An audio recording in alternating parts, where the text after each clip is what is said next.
Hello, Saturday, March 29th, 2025. 643 Talk. What's going on, Ben? Yo, another day of baseball. We're finally back. Man, I feel like all my time is since opening day started is I've just been focused on baseball. Somebody asked me a question, I'm completely clueless because I'm looking at my fantasy team or Yeah. checking a score. Uh, I don't know. I'm not a big fan of MLB TV, and they actually had an outage on opening day, which really pissed me off. I'm thinking it's my own Wi-Fi or something I did wrong, but no. Apparently, there's an outage, of course, on MLB TV. But they do have a new setup that I don't remember last year, where they have multiple games, like 4 games at a time, Mm-hmm. showing. So I think that's pretty cool. So I'm super locked in already. So uh, I've been on MLB TV a little bit. Do you get to choose those 4 games, or does it just randomly show them? No, so it's kind of like with NFL when it's got all the like the red Yeah. zone. So it's kind of like that. And then they're focused in on one game with audio, and they'll typically do Yeah. whatever the better Hmm. matchup is. So if like Shohei Okay, that's Otani's cool. pitching or batting, I even saw them. They had 4 games up, and they took Shohei Otani was up to bat, and they closed all 3 games out. Oh They didn't put the yeah, Dodgers again, and just left yeah. Otani up there. But it's pretty cool. I mean, I like the idea, but I hate that the blackout games, man. I can't watch any Nationals games. I can't watch any Braves games, Orioles games. So Yeah, it is that what it sucks. is, but they need to figure that Yeah. The only one that's blacked out for me is the Cardinals. But I Mm-hmm. got the FanDuel Sports. I guess that's who bought out Bally Sports. Oh I'm able to yeah. watch it on. So yeah, if you have that FanDuel, it's on Amazon Prime. You just have to Mm-hmm. pay the subscription, but it's Yeah, they're always looking pretty for more nice. money. That's all it is. It's a Yeah, money thing. Can't yeah. even watch baseball in peace. But March 29th. So by the time everybody's listening to this, we'll probably have this out today. That's the plan. But March 29th, 1973, a little bit of on this day throwback again. I like the old throwbacks because me and Luke weren't alive during this time. So to see how baseball was kind of played back then or the things that were happening is kind of cool. But orange baseballs, an invention of the colorful Oakland A's owner Charlie Finley, are used in exhibition games between the A's and Cleveland Indians. Afterwards, both teams complained that the orange balls are more slippery than regulation balls, and the experiment is nipped. So I guess at one time, Major League was trying to spice up baseball and put orange baseballs in there instead of white.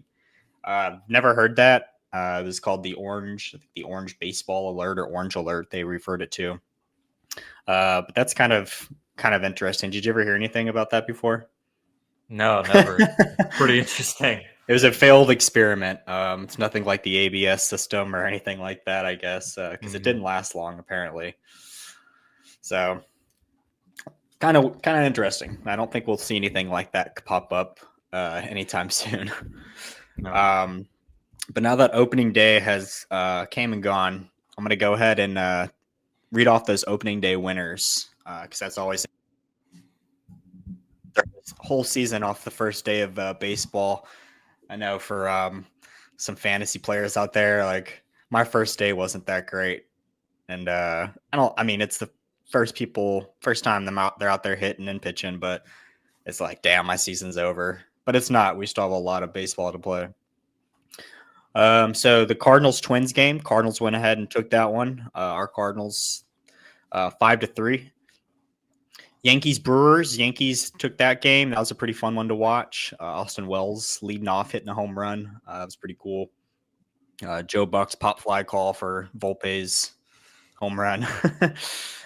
Blue Jays lost to the Orioles 12-2. Tons of home runs that game. I think Luke will hit on that a little bit later. Red Sox Rangers. Red Sox won 5-2. Phillies Nationals. Phillies took that game 7-3 with an excellent outing from Mackenzie Gore. Uh, Man, I'm sure you'll probably hit on that a little bit. Guardians took the win over the Royals 7-4. Astros took the win over the Mets 3-1. That was a fun one. Giants win over the Reds 6-4.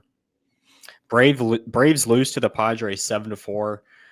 White Sox in a fun little game for them 8-1. They win over the Angels 5-4. The Marlins win over the Pirates. Another fun game. Stowers hitting a walk-off against David Bednar. Dodgers, of course, win. They're 3-0 already to start the season. They win against the Tigers 5-4. Cubs take the win over the D-backs 10-6. And let's see, Mariners ended up winning your divisional picks, Yep.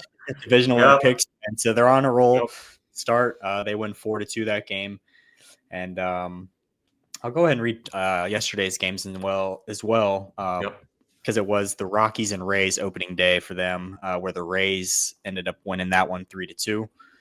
And then also Blue Jays beat the Orioles yesterday 8-2. Pirates win with the exact same score as that they lost to the first game, 4-3 over the Marlins. Rangers win 4-1 against the Red Sox. Rafael Devers is off to a really bad start. I think he's 0 for 8 with 7 strikeouts. Yeah. So he'll definitely settle in. It's Rafi Devers. He knows how to hit the ball, but I think he's probably got a lot going on right now in that situation. But I don't know. I don't really think it's that serious. To me personally, I would kind of rather be in just a DH spot. So I'm not. I feel like that's less chance of injury happen. So maybe you stay healthier longer. Personal opinion. Diamondbacks won yesterday over beat the Cubs 8-1. Cubs are off to a 1-3 start. Let's hope it stays that way for our Cardinal fans. Tough teams to play against. They have, yeah. Dodgers. Athletics with the big 7-0 win over the Mariners yesterday. So your Mariners are back to even. Max Muncy hits his first home run. Braves lose to the Padres again 4-3. And then the Dodgers, of course, extend their record to 4-0, beating the Tigers 8-5. So, if you want, I can go ahead. Do you want me to read off today's matchups? I'll go ahead and do that. So it's March 29th. So a bunch of games back on today. For the Twins Cardinals, we have Ryan versus Feedy. Joe Ryan I'm expecting a pretty good season from him. I felt like he kind of stayed quiet last season. I don't know I think he battled some injuries, but that should be a fun matchup. Yankees Brewers, you got Cortez versus Fried. Angels White Sox, Soriano versus Cannon. Orioles Blue Jays, we got Kramer versus Scherzer. Phillies Nationals, Luzardo versus Irvin. Guardians and Royals, we got Gavin Williams versus Lugo. Giants Reds, Verlander and Nick Lodolo. Rockies and Rays, we have Senzalia. Might be Senzalia. Definitely butchering that. Yeah. Go on. Taylor. I don't know. Fuck. Zach Littell on the other end for the Rays. Pirates, we got Falter and facing off against Belozo, I believe, for the Marlins. Red Sox, we got Bueller facing off against Molly for the Rangers. And Mets, we have Cannon taking on Spencer Arrighetti for Houston. Braves and Padres, we have Schwellenbach versus Vasquez. Cubs versus D-backs, we got Imanaga versus Fott. Tigers Dodgers, that should be a fun one with Olsen and Sasaki facing off against each other. And then Athletics and Mariners, we got Beto and Miller. So a bunch of good matchups today. Still some pretty good pitchers out there. Might have to tune into Justin Verlander's game today. Scherzer's pitching today. Just some of those old school guys. Kind of curious what they do. Cortez facing off against the Yankees. That should be a fun one. So, and Max Fried's first start as a Yankee. So some good matchups today. Yeah. Did you have anything you wanted to report on from opening day? Yep, I got some notable pitching performances. I didn't name all of them, but some of my favorites from a couple of pitchers duels. But First, Paul Skeens on 5 1/3. 2 earned runs, 3 hits, 7 Ks over 94 pitches. So, I mean, it's Paul Skeens. I mean, I was expecting maybe be a little bit better, but he didn't exactly get the run support that he was hoping for. So, and It's then the blow in the bullpen. So, but it's Paul Skeens. So, Mackenzie Gore, my favorite pitching performance from opening day. He went 6 innings, no earned runs, 1 hit, 13 strikeouts on 93 pitches. So, currently on my fantasy team, I had him as a keeper. So that's one's really helped me out. But he's always been more of a strikeout pitcher since he came up. It's just been more of the walks. So if he can keep that down, I expect him to be a really good pitcher this year. And then Zach Wheeler for the Phillies against the Nationals. He also won 6 innings. He only gave up 1 run on 2 hits and struck out 8 on 97 pitches. So a good pitcher's duel. And then after Mackenzie Gore came out, that's when all the runs for the Phillies started coming in. Framber Valdez, he pitched 7 innings, didn't give up any runs, struck out 4 on 4 hits on 90 pitches. So pitcher's duel in Seattle on opening day, or opening night, I should say. Luis Severino and Logan Gilbert. Severino went 6 innings, no runs on 3 hits, struck out 6 on 99 pitches. Logan Gilbert went 7 innings, 1 earned run, 2 hits, 8 strikeouts on 83 pitches. That was a fun one to watch. Sean Burke, was kind of curious on him against the Angels. He ended up going 6 innings, didn't give up any runs on 3 hits, struck out 3 on 73 pitches. So poor Angels. And then yesterday, the Rays Rockies opening day was a fun little pitcher's duel with Kyle Freeland and Ryan Pepio. Kyle Freeland went 6 innings, 0 earned runs, 2 hits, 7 strikeouts over 67 pitches. Ryan Pepio on my fantasy team, 6 innings, 1 earned run, 6 hits, 8 strikeouts on 85 pitches. So those are some of your notable pitching performances from opening day, from Thursday and yesterday. Anything from that? Yeah, I was definitely tuning into Mackenzie Gore's game because I was, it was one of the earlier games, I believe, and I just kept getting some notifications like Mackenzie Gore 8 Ks, and so I tuned in and I was just seeing him whipping those guys, man. I mean, he probably could have went longer, to be honest. He probably could have went another inning, or he probably could have went the whole game. It being the first game of the season, I think managers are pretty hesitant on that, and I understand, but I don't know. They went on to lose the game, right? So is that correct? Or they they lost 7-3. I don't know. Logan Gilbert, though, I was thinking about our Cy Young candidates, and I'm thinking maybe should have gone with him whenever we were doing our predictions, because I think I mentioned him at some point about something, but he looked nasty. Stetson's finest, like I said, and Stetson University, they've had some great pitchers come out of there. Him, Logan Gilbert, Jacob deGrom went there, Corey Kluber, and I'm sure there's probably someone in the making over there right now. So that's pretty cool. Severino is somebody.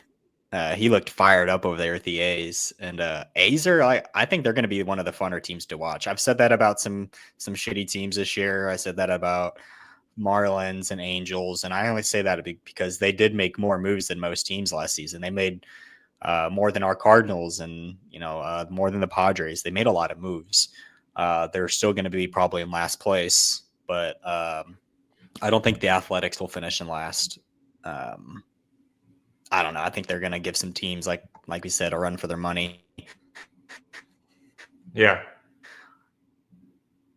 Depending on how their pitching goes, but I think their young talent over there is, I don't know, they're pretty good.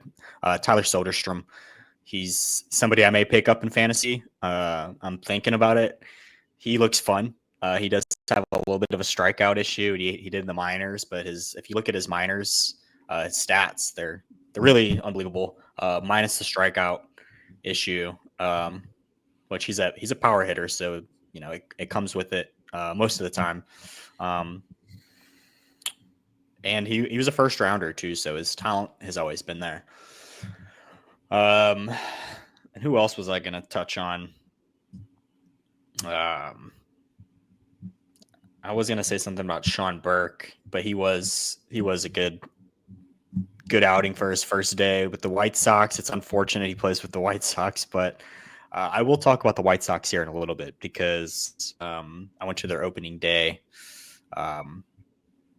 for the Charlotte Knights AAA minors team last night. So I'll talk about that here shortly because that was a lot of fun.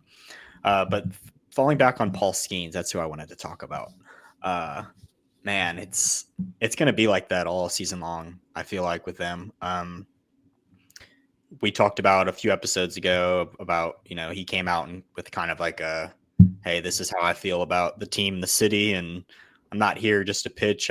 We need to do something. The wild card game is over with. So he's completely right. They went out and they did get Spencer Horwitz, which for whatever reason, I think I drafted him in our league, and he's on my IL. But hey, I mean, I think he's actually a really good player, but they needed to do more, and maybe they will. But a bummer for them. They ended up losing to Nick Gonzalez yesterday. I don't know if you caught this. This happened to two players. But with Nick Gonzalez, he hit a home run, and I read something that he broke his ankle. I'm not saying that's exactly what happened because he's still able to run the base paths, but he definitely jacked up his ankle. I don't know if he fractured it. I was reading 6 to 12 weeks though off that home run hit. That's unfortunate. I don't know. You don't really see that too often. Somebody get hit or hurt like that on a home run, but it happened twice yesterday. It happened also with Gleyber Torres. He hit a home run and he was limping around the bases, holding his side, what it looked like over there for the Tigers. Haven't heard anything up on him. I don't know. I actually don't know if he stayed in the game, left the game, or what happened, but kind of weird to see two players hit a home run. I think maybe, and I think they're both yesterday. Maybe Gleyber's was opening day, but yeah, kind of weird, huh? Yeah. I'll go ahead and talk too about the game I went to yesterday because it was actually a lot of fun. So it was a Charlotte Knights and Gwinnett Stripers game. So the Atlanta Braves AAA affiliate. They didn't have really anybody down there for Gwinnett. Is that how it's pronounced? Gwinnett, all right? Might be butchering that too. Mm-hmm. Suck at names sometimes. But they, of course, today, I went yesterday. Today, Strider's pitching for them. So I'm like, damn, well, they couldn't have him pitch opening day. Like, that would have made sense. But it's all good. They had Elder pitching down there yesterday.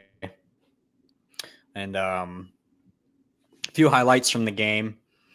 So the Knights actually have a pretty fun team for being the White Sox AAA team. They might actually have a pretty decent team in general moving forward for their minor league stats. But Kyle Teel, he was having a great game. He had I believe a couple RBIs. He scored Edgar Curo in, who also had another great game, another top prospect. Him and Teel, along with Colson Montgomery, who of course homered. That's your guy over there. Mm-hmm. Tim Elko homered for the Charlotte Knights. So there was a ton of home runs happening. Sandy Leon, he's a catcher for the Atlanta Braves. He hit a 390-foot shot right over my head. I probably could have got it, but I didn't. But pretty cool. And then Kyle Teel homered as well. I think Teel, Montgomery, and Cuero, whenever they get up there, they're going to be, pretty legit in the majors. And I think they're going to help out that White Sox team some. But they also had other people down there that was pretty cool. They had Bobby Dahlbeck. He was down there. He had an RBI. He went 0 for 4. A couple Ks is normal, but he's still an RBI. And then Corey Jolks was down there. He went 2 for 4. So that was kind of cool. He was, I don't remember if you remember him with the Astros. Mm-hmm. Yeah. But Bryce Elder ended up taking the loss, and Schuster ended up getting the win for the Charlotte Knights. So kind of a fun little matchup over there. It was their opening day. Oh, and that's what the stadium looks like. So pretty sweet stadium. I went to the night game. So once the lights go down, or the sun goes down, all the lights come on in the buildings around the city. Somebody hits a home run. There's like strobe lights all through the stadium. They had fireworks last night. Pretty sweet setup. You went to the game with us last year, or whenever you guys came down, and we got to go to the Cinco de Mayo game, which was also a great time. But yeah, it was pretty sweet. Like I said, I expect Montgomery. He had an average issue last year. He does also a high K player, but he'll be a 30 home run player when he gets in. He's a big dude over there at shortstop. But Kyle Teel, I think, was kind of the standout to me. He was he did DH, but the way he was just taking his swings and I don't know, just his approach to play was excellent, and I could see why. I think he come from the Mariners. Is that right? Because he Who's was that? traded to. I know he was traded to them. Kyle Teel. I'd have I'm not to sure if you're. I'd have Are to you familiar look. with him? Yeah, I am. I'm just trying to remember where he came from. Yeah. But yeah. Yeah. Oh, and then also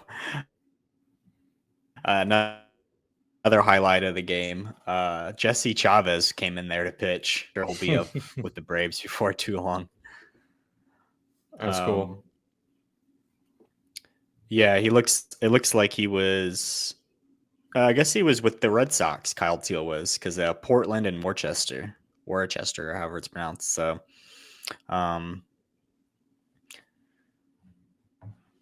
he's had 522 minor league at bats, 16 home runs, 102 RBIs, 303 average, 405 OBP, 450 slug, and a 855 OPS. So his first 1 year of stats through the minors is pretty legit. Yeah.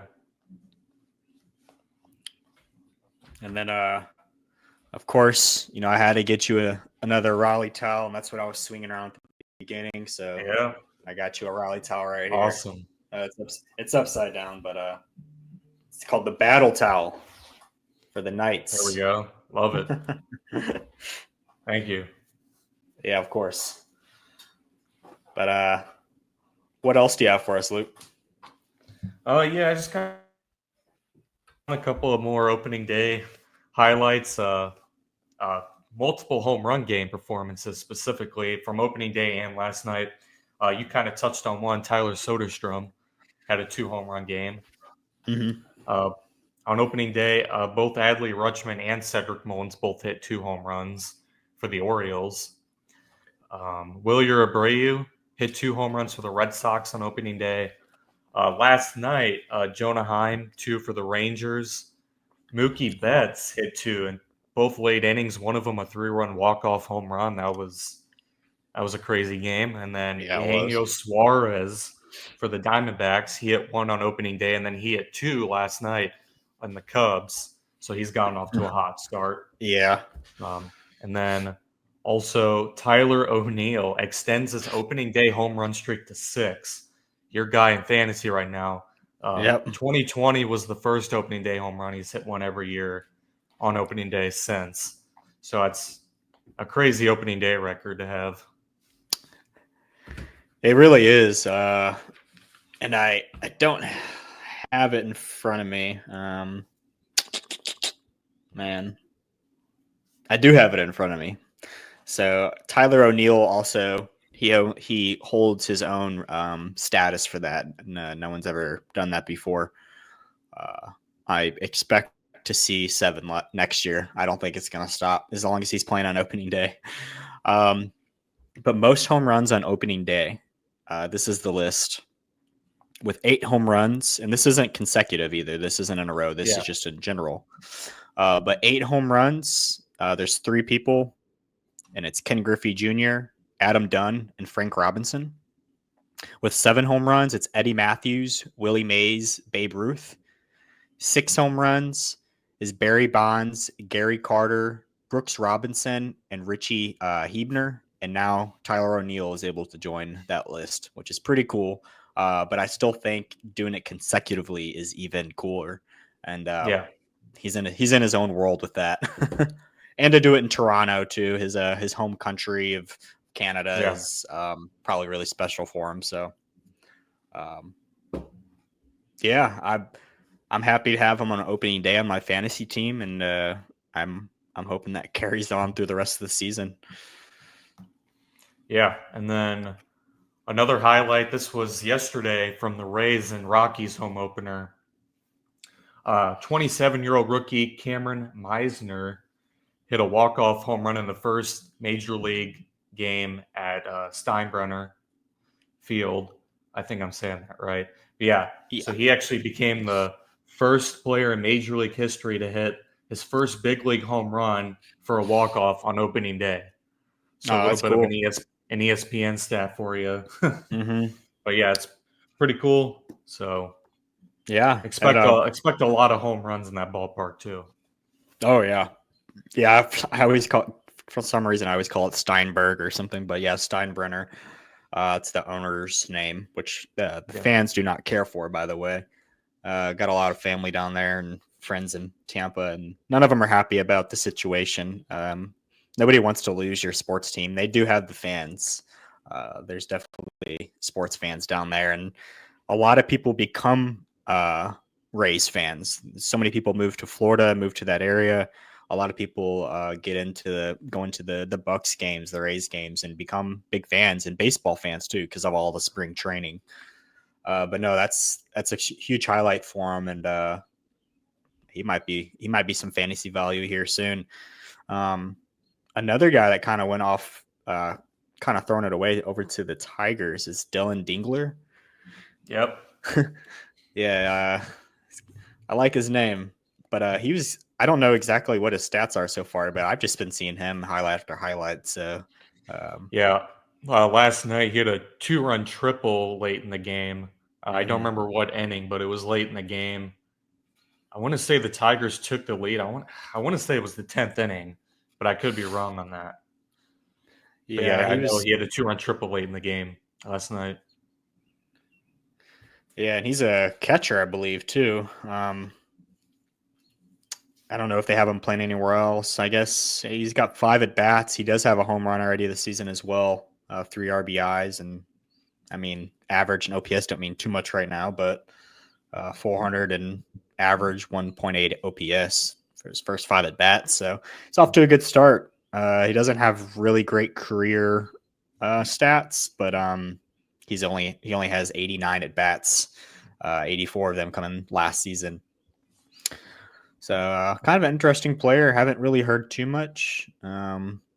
He's had a lot of at bats down in the minors. Looks like a decent home run hitter though. It looks like he's got some pop. So he slugged 460 through the minors, 803 OPS, 257 batting average, and almost 1,300 at bats. So pretty good bat for him.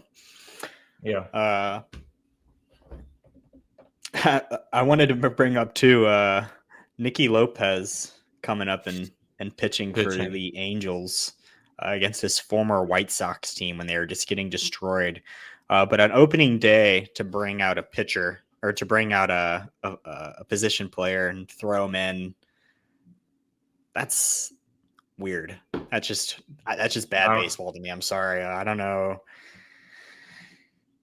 It was his 4th career game pitching. But still, it's like it's kind of got to be like a buzzkill for him and the fans. It's like, damn, this is our very first day, and we're already bringing in position players to fill in. It's like, and we got all these young guys against the worst team in Major League history last season, exactly. Against the worst team. So that's like Angels.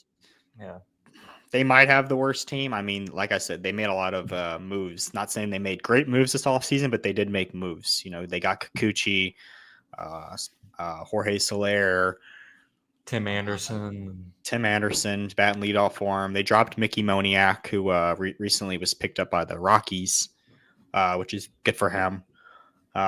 Probably rather be on the Rockies, I would say, than the Angels. But yeah, they brought up Ryan Johnson, their pitcher who has never pitched a day in the major leagues. The last pitcher to do so is actually Garrett Crochet. 2020, I believe. Without playing a game in the minors, just to go straight to the majors. The only previous Angels player to do that was left-handed pitcher Jim Abbott in 1989. But No hitter. Yeah. So, I mean, they have a bunch of pitchers down there. I know this guy did come in and pitch that game, Ryan Johnson. I think he had maybe a couple good outings or good at bats or whatever. But I think someone did take him deep, or I think it was Benny Biceps. What's his name? Andrew Benintendi. Yeah. I think he maybe took him yard. But I don't know. That would suck to see that on opening day, I think. Yeah. Angels fans, if you're listening, we feel for you. If you guys need to maybe get on a new squad and start fresh, the Cardinals are always looking for fans. But we will warn you, we also have a little bit of our own issues going on over there. But I think that's going to change. I think next year will be different. Yep. And did you have anything else for us? Yep. Good old crazy MLB stat of the video. Here we go. All right. So, Vinny, there have been 13 players throughout Major League history, only 13, to hit 2 grand slams in one game. Only 13 players. And there's only been one to hit 2 in the same inning. I'm certain you know who that is.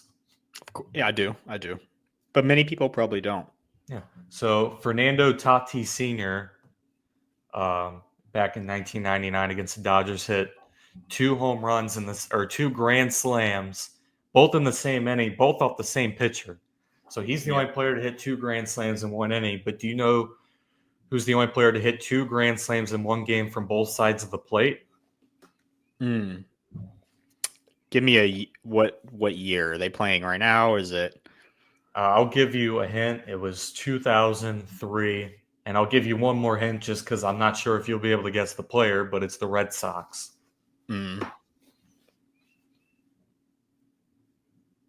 Switch hitter for the Red Sox, 2003. It was July 29, 2003. Oh, let me think of the switch hitters. I don't know. Veritek wasn't a switch hitter, was he? Was it Veritek? No. Nope. No, that's a good guess, though. Yeah, it was a good guess. Yeah, for sure. Coco Crisp? I don't know. Who we got? So, July 29, 2003, in Arlington against the Rangers, Bill Miller, switch hitter, is the only player in Major League history to hit 2 grand slams, but both sides of the plate. So that's a wild. It's kind of one of those stats where it's unbreakable, but it's not unbreakable. It could happen any game. Any switch hitter can do it. I got the next switch hitter doing. I got a big dump, Kyle Riley. Kyle Riley, yeah, I could see it. He's got the power. Just kind of like I said, depends on that Mariners offense that they can get on base. Yeah. So it can definitely happen, but. Some good stats for him. In fact, the last guy, I didn't put this on here, but the last guy to hit 2 grand slams in one game. Do you know who the last person to do it was? Give me a year. 2009. 2009. Last guy to hit 2 grand slams. Or in one game, not one inning, my bad. 2 grand slams in one game. 2009. Played for the Nationals. They're playing in Milwaukee against the Brewers. The longtime national? Zimmerman? Nope. All right, who is it? It was Josh Willingham back in 2009. I remember Josh Last Willingham. last guy to hit 2 grand slams in one game. Mm. So That's it's yeah, that's incredibly hard to do yeah, because it's you have to come up with the bases loaded not once but twice in one inning, and not only that to hit grand slams in both of those yeah, at bats or in one game. My bad. So yeah. Yeah, the one inning yeah, thing may never be broken no, from that's Fernando Tatis Sr. By the way, speaking of Fernando Tatis, he's off to a junior. He's off to a great start. hit a home run last night. Yeah, he's stealing bags. I think he's already got like 2 or 3 swipes. So expect to see a lot of that. Oh. But heck yeah, man. Back at it. Games today. The earliest game looks like 2:15, 105. I think 105 Eastern For the time. Yankees Brewers. Yankees Yeah. Brewers, followed by Angels White Sox at 2:10 and Twins Cardinals at 2:15 Eastern. So Sweet. be tuning into baseball here in about an hour, and we'll have some more news and stats for you, I'm sure, here on next episode. Oh yeah. So if you don't have anything else, 643 Talk. I'm Luke. I'm Vinny. Peace. Peace out.